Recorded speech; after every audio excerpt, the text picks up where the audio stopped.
Hello, I'm Jeff Cavins. Today we're looking at the readings from the fifth Sunday in Ordinary Time. The readings today are very popular readings, particularly in Isaiah chapter 6, where we see that Isaiah encountered the living God. And as a result of encountering the living God, he was astonished, and his response was, "Woe is me." He was aware of his sinfulness. He was aware of his neediness and the need to be cleansed. And indeed, that is what the Lord did. An angel of the Lord took a coal and touched Isaiah's lips. And as a result of that, then the Lord said, "Who can I send? I need somebody to go out and share the good news." And Isaiah said, "Send me." You know, the result of being touched by the Lord, the result of a conversion experience is always one of proclaiming. It's going out and sharing the good news. In the gospel reading, we see something very similar.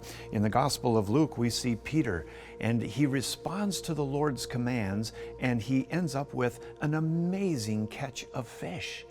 Such an astonishing amount of fish.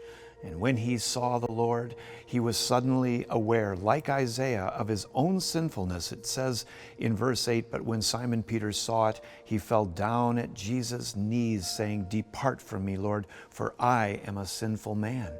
And aren't we all aware of our sinfulness when we come into the presence of the Lord? That's humility. Humility is the proper understanding of our relationship between ourselves and God and ourselves and one another. We know that He is holy, holy, holy. But the goal of God is to make us holy, but we cannot become holy without Him touching us.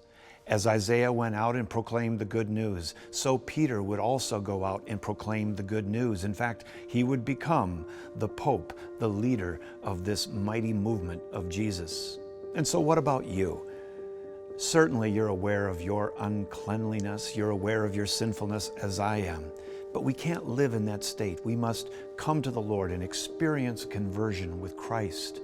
And as a result of that, there is a responsibility placed upon us to be a witness, to go and to proclaim as Isaiah did, to proclaim as Peter did, and if necessary, even to give our lives as witnesses.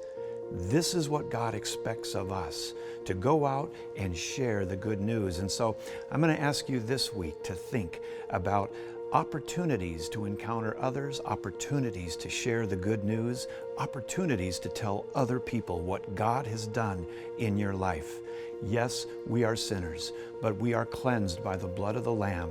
And now we get the responsibility, but we also get the privilege of going out and proclaiming the good news.